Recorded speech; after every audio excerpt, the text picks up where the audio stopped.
भर्ती करा वर्षवार, उम्र भैगी 40 पार, भर्ती करा वर्षवार, भर्ती करा वर्षवार, धामी जी मुख्यमंत्री जी। ये तो हमें ऐसा लग रहा है या तो नर्सिंग हमारी सबसे बड़ी भूल है करना, कि जो हमारे लिए इतना न्याय नहीं हो रहा है, या हमारे लिए कुछ है नहीं, नर्सिंग करना हमारी सबसे बड़ी भूल थी, या फिर सरकार हमारे लिए कुछ करना नहीं चाहती है।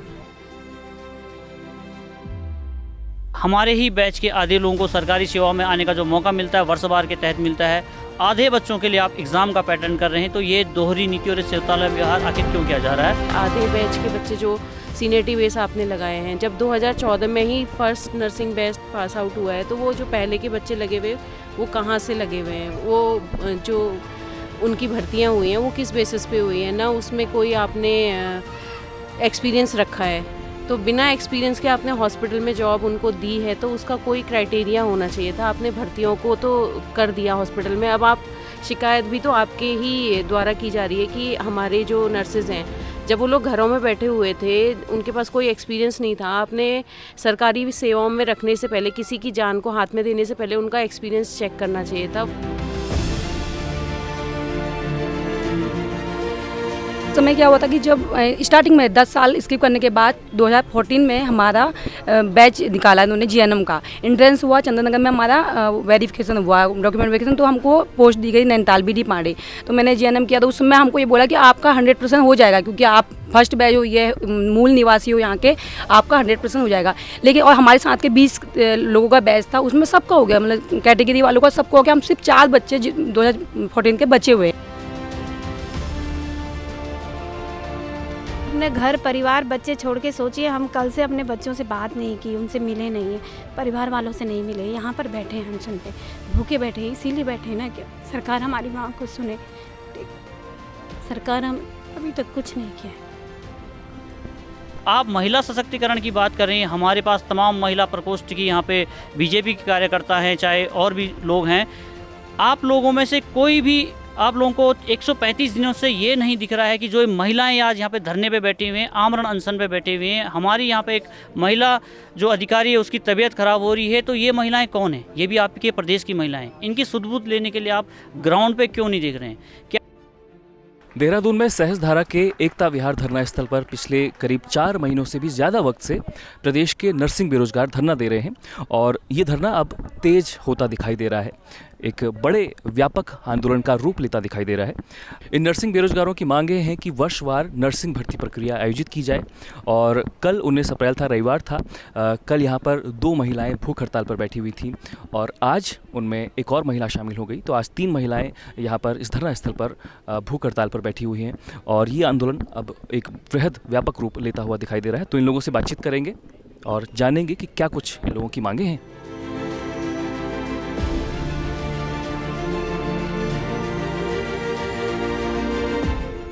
तो बताइए, एक तो कितने दिन से आप लोग यहाँ पर धरना दे रहे हैं और क्या आप लोगों की मांगे हैं? 135 दिन से नर्सिंग एकता मंच अनिश्चितकाल धरना प्रदर्शन एकता विहार में दे रहा है, और आज आमरण अनशन का आज द्वितीय दिवस है। और हमारी जो प्रदेश उपाध्यक्ष हैं सरिता जोशी जी, प्रदेश प्रवक्ता हमारी स्तुति सती जी, और आज हमारे साथ जो हमारे कार्यकारिणी सदस्य है बिमला जी, इनके द्वारा आमरण अनशन किया गया। हमारी कोई बहुत बड़ी मांग सरकार से नहीं आई है। पूर्व में जो इस तरह से भर्ती आपने इस समय की है, उसी के तहत हमारे जो 2000 लोग यहाँ पे बच गए हैं, आप उसी क्रम में उनको भर्ती वर्षवार दीजिए। और लगातार शासन प्रशासन से इतनी बार कम्युनिकेट करने के बावजूद भी, लगातार तमाम रैलियां करने के बावजूद भी, हर एक ज़िले में हमारे द्वारा प्रदर्शन भी किया गया, सरकार अभी भी चुप है, मौन है। इससे पहले हमारे पूर्व के स्वास्थ्य मंत्री जी भी बदल दिए गए हैं, माननीय सचिव महोदय जी भी हमारे चेंज हो गए हैं। लेकिन उन लोगों का चेंज होना कहीं ना कहीं हमें लग रहा था कि एक सकारात्मक कदम हो सकता है, लेकिन अभी तक भी मुझे लगता है कि वो या तो फिर कार्य को संभालने में ही इतना उन्हें समय लग रहा है, लेकिन या तो फिर इस कदर 135 दिन से नर्सिंग एकता मांग की जो है उसको अनदेखा किया जा रहा है। कि हम 135 दिनों से यहाँ पर बैठे हैं, और कल से हम लोगों का आमरण अनशन चल रहा है, और अभी भी शासन प्रशासन की तरफ से कोई भी यहाँ पर ना तो उनकी कोई मेडिकल की टीम है, ना ही कोई शासन प्रशासन की तरफ से हमारी कोई सुध लेने के लिए यहाँ पर आए कि ये जो महिलाएं हैं बात कर रहे हैं महिला सशक्तिकरण की, विधानसभा में महिला नेतृत्व बढ़ाने की, लेकिन अभी तक कोई भी यहाँ पर हमारा बात करने के लिए नहीं पहुँचा है, कोई टीम यहाँ पर नहीं है। आप देख रहे होंगे कि ये एकता विहार कैसा माहौल है, यहाँ पर सांप बिच्छुओं का डर है, नाला बह रहा है, किस तरह से हम यहाँ पर सर्वाइव कर रहे हैं। हमारी जो ये बहन है सरिता जी, इनकी तबीयत ख़राब हो रही है, इनको वॉमिटिंग भी हो चुकी है 2 बार, लेकिन शासन प्रशासन के कोई भी मतलब सुनने को तैयार ही नहीं है कि इन महिलाओं के सम्मान की बात हो रही है और आज हमारा यहाँ पर हमें बिठा के रख दिया गया।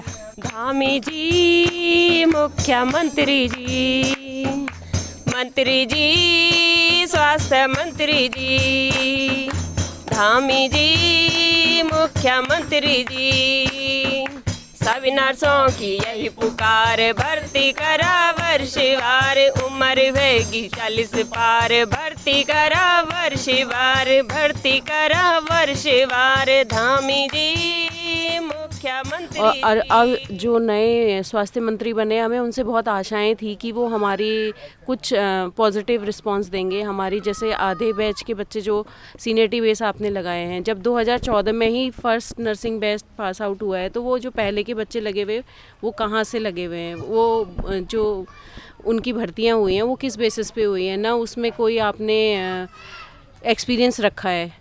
तो बिना एक्सपीरियंस के आपने हॉस्पिटल में जॉब उनको दी है तो उसका कोई क्राइटेरिया होना चाहिए था। आपने भर्तियों को तो कर दिया हॉस्पिटल में, अब आप शिकायत भी तो आपके ही द्वारा की जा रही है कि हमारे जो नर्सेज़ हैं, जब वो लोग घरों में बैठे हुए थे, उनके पास कोई एक्सपीरियंस नहीं था। आपने सरकारी सेवाओं में रखने से पहले, किसी की जान को हाथ में देने से पहले उनका एक्सपीरियंस चेक करना चाहिए था। वो आपके इस प्रशासन की तरफ से एक बहुत बड़ी लापरवाही मैं कहूँगी, जिसकी वजह से आज आपको ये कहना पड़ रहा है कि जो नर्सेज हैं वो सही काम नहीं कर पा रही हैं। समय क्या हुआ था कि जब स्टार्टिंग में 10 साल स्किप करने के बाद 2014 में हमारा बैच निकाला इन्होंने जीएनएम का, एंट्रेंस हुआ, चंद्रनगर में हमारा वेरिफिकेशन हुआ, डॉक्यूमेंट वेरिफिकेशन, तो हमको पोस्ट दी गई नैनीताल बीडी पांडे।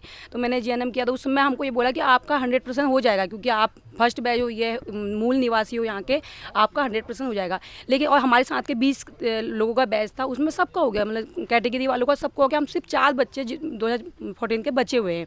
तो मैं सरकार से ये कहना चाहती हूँ कि उनको आपने सीनियरिटी बेस दे दिया है और हमारे संग आपने अन्याय क्यों किया, हमें भी आपसे उम्मीदें हैं। नर्सिंग की डिग्री मिली, हॉस्पिटल में नौकरी करी, 12 सालों को अनुभव अस्पतालों में मिली, तनख्वाह मिलती 10,000, भर्ती करा वर्षवार, तनख्वाह मिलती 10,000, भर्ती करा वर्षवार, धामी जी, मुख्यमंत्री जी, मंत्री जी। वो कहते हैं कि चित भी मेरी और पट भी मेरी। देखिए 2020 में जब हम लोग सब पेपर देने के लिए तैयार थे तो हमें पेपर देने से रोका गया। 3 बार हमारा पेपर कैंसिल होता है, लोग सेंटर तक पहुंच जाते हैं और भर्ती को वर्षवार किया जाता है। अब जब वर्षवार में हम लोगों का नंबर आ रहा है तो अब कहा जा रहा है कि आप लोग पेपर दीजिए। तो ये दोहरी नीति आखिर सरकार हम लोगों के साथ क्यों कर रही है। 2014 में हमारा नर्सिंग का पहला बैच पास आउट होता है, 2014 का बच्चा आज धरने पे बैठा हुआ है, 2021 का बच्चा आज धरने पे बैठा हुआ है। तो पहले जो नौकरियाँ दी है आपने 3000, वो नौकरी आखिर दी किसको है। जब मूल उत्तराखंडी आज यहाँ धरने पे बैठा हुआ है तो 3000 नौकरियाँ बांटी किसको गई, ये हमारे एक सरकार से सवाल है।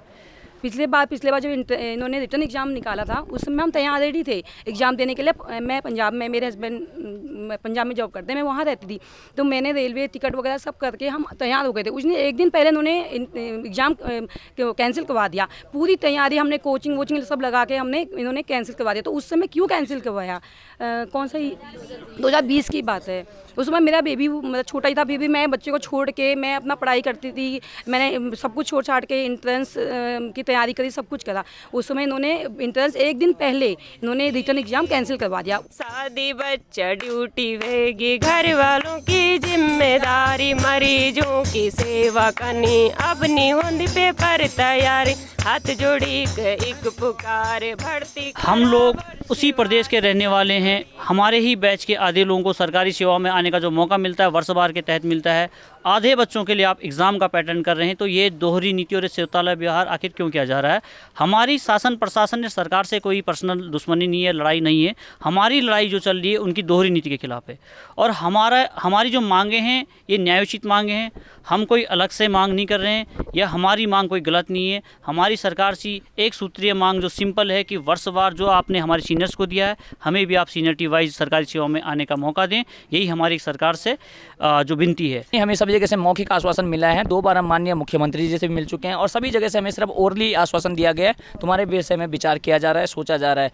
लेकिन सरकार वैसे तो स्वास्थ्य सुविधाओं को रीढ़ की हड्डी कहा जाता है और नर्सेज किसी भी हॉस्पिटल की बैकबोन होती है। स्वास्थ्य सुविधाओं को सुदृढ़ करने के लिए प्रदेश में आपके द्वारा तमाम प्रकार के कार्यक्रम चलाए जाते हैं, तमाम प्रकार की चीज़ों को प्लान किया जाता है, तमाम प्रकार की चीज़ें। अभी आप बात करूँगा मैं आपदा की, आपदा जो चारधाम यात्रा की मैं बात करूँ तो चारधाम यात्रा के लिए भी आपने इतने सारे प्रबंध कर दिए हैं, पहले से आपने इतनी सारी बैठकें ले ली हैं। तो जब स्वास्थ्य सुविधाओं की रीढ़ की हड्डी नर्सेज की बात आती है तो क्या ये बहनें कौन है? हम भी 2014 के हैं, मतलब राम को भी वनवास 14 साल का हुआ था, हमारा तो वनवास भी पूरा हो गया। कम से कम वो वनवास तो हमारा कम से कम कुछ कीजिए, हमारा वनवास तो पूरा कीजिए। हमको गवर्नमेंट से यही है, देखो कितने स्वास्थ्य मंत्री बदल गए 14 से। कम से कम हम यही चाहते थे, हम उस समय पढ़े, सब कुछ किया, लास्ट में इतना पैसा खर्च किया, लास्ट में इन्होंने सीनियरिटी बेस कर दिया। चलो हम एक्सेप्टेड थे, हमने कहा चलो आगे हमारा नंबर भी आएगा, उम्मीद हमको भी थी कि हमारा नंबर आएगा। लेकिन लास्ट इन्होंने मूवमेंट पे अब देखो उन्होंने सीनियरिटी बेस किया। उसके बाद अब जब हमारी बारी आई तो हमें भी उम्मीद थी कि चलो हमारा आया, हमारे बच्चे छोटे छोटे, हमने 1-2 साल से मैंने भी स्किप किया था हॉस्पिटल, क्योंकि मेरा बेबी भी हुआ है, हमारा 8-9 मंथ की मेरी बेबी है अभी हुई है, तो मैंने भी स्किप किया। चलो मैंने कहा सीनियरिटी बेस होगा, अब मैं कैसे पढ़ लूँ बताओ? उस समय इंट्रेंस देते मैं पढ़ लेती। अब जब मैंने अभी 8 मंथ से स्किप किया है, अब ये कहने कि तुम्हारा एग्जाम होगा, या तो पहले का भी एग्जाम करते, स्टार्टिंग से एग्जाम करते, हमारे माइंड में रहता है कि चलो हमने एग्जाम देना है। अब जो पहले एग्जाम इन्होंने सीनियरिटी बेस किया, अब ये कह रहे हैं कि तुम्हारा नहीं, अब रिटर्न होगा। तो ये बताओ ये अन्याय हमारे साथ क्यों कर रहे हैं? कोविड में ड्यूटी निभाई, सबसे पहले हम आई, सिस्टर ब्रदर कर सबन फूलों की वर्षा बरसाई, ना बार ना त्योहार, भर्ती करा वर्षवार, भर्ती करा वर्षवार, धामी जी मुख्यमंत्री जी। हम इसीलिए तो बैठे हैं कि हमारे लिए न्याय होगा, हम भी कुछ अच्छा करेंगे।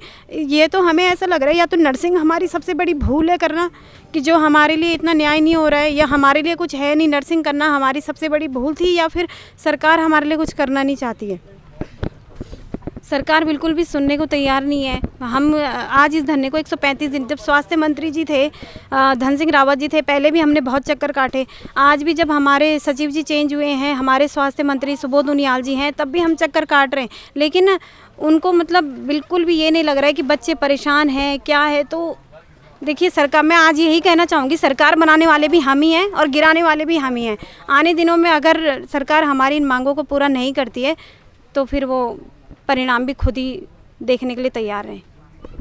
और कहीं ना कहीं ये बड़ा दुखद भी है और ये परेशान करने वाला भी है कि जब कोरोना काल के टाइम नर्सिंग जितने भी अभ्यर्थी थे उन्होंने बहुत अच्छे तरीके से अपनी रिस्क, अपनी जान जोखिम में डालते हुए लोगों की मदद की, अपना काम पूरी तत्परता के साथ निभाया। लेकिन अब जब उन्हें ज़रूरत है और वो धरने पर बैठे हैं, पिछले 4 महीने से ज़्यादा का वक्त हो चुका है, तब उनकी बात सुनने के लिए कोई यहाँ पर पहुँचा तक नहीं है। इनकी तबीयत ख़राब हो रही है, बाकी मैम रो रही थी अभी। तो कहीं ना कहीं सरकारों को सुनना चाहिए। स्वास्थ्य विभाग की पहली भर्ती करी तुमन वर्षवार, दूसरी भर्ती शिक्षा स्वास्थ्य वो भी करी वर्षवार, सभी भाई बहना कर द मंत्री जी की जय जयकार, हमार भी कर बेड़ा पार, भर्ती करा वर्षवार, धामी जी मुख्यमंत्री जी। ये सरकार देख रही है, देख के भी ये अनदेखा किया जा रहा है कहीं ना कहीं। ये हमें ऐसा लग रहा है क्योंकि हमारी जो मांगे है वो जायज़ है। इतने टाइम से हम इस धरना में बैठे हैं, कहीं ना कहीं हमारे साथियों ने वहाँ सचिवालय में जाके या कहीं ना कहीं जाके हमारी मांगों को आगे बढ़ाने की कोशिश की है, लेकिन सरकार की तरफ से आज तक हमें कोई ऐसा आश्वासन नहीं मिला है जो हमारी बात को आगे बढ़ाने का हेल्प कर रहा होगा। दूसरा आप बात करते हैं महिला सशक्तिकरण की, आप तमाम जगह वाहवाही लूट रहे हैं कि महिला सशक्तिकरण के लिए हम ये कर रहे हैं, ये बिल ला रहे हैं, संसद में हम ये करेंगे, महिलाओं को बढ़ावा देंगे। तो आप महिला सशक्तिकरण की बात कर रहे हैं, हमारे पास तमाम महिला प्रकोष्ठ की यहाँ पे बीजेपी के कार्यकर्ता हैं, चाहे और भी लोग हैं। आप लोगों में से कोई भी, आप लोगों को 135 दिनों से ये नहीं दिख रहा है कि जो महिलाएं आज यहाँ पे धरने पे बैठी हुई हैं, आमरण अनशन पे बैठी हुई हैं। हमारी यहाँ पे एक महिला जो अधिकारी है उसकी तबीयत खराब हो रही है, तो ये महिलाएं कौन हैं? ये भी आपके प्रदेश की महिलाएं। इनकी सुध-बुध लेने के लिए आप ग्राउंड पे क्यों नहीं देख रहे हैं? क्या आपको 135 दिनों से इस धरने के बारे में पता नहीं है? सब कुछ पता होते हुए आप लोग आँख कान बंद करके बैठे हुए हैं, जो कि इसका खामियाजा भी मैं कहूँगा कि सीधा 2027 में सरकार को कहीं ना कहीं भुगतना पड़ सकता है। एकता मंच की यही पुकार, धरना दिन एकता बिहार। एकता मंच की यही पुकार, भर्ती करा वर्षवार। हाथ जोड़ी के यही पुकार, भर्ती करा वर्षवार। हाथ जोड़ी के यही पुकार, धामी जी, मुख्यमंत्री जी, मंत्री जी, स्वास्थ्य मंत्री जी।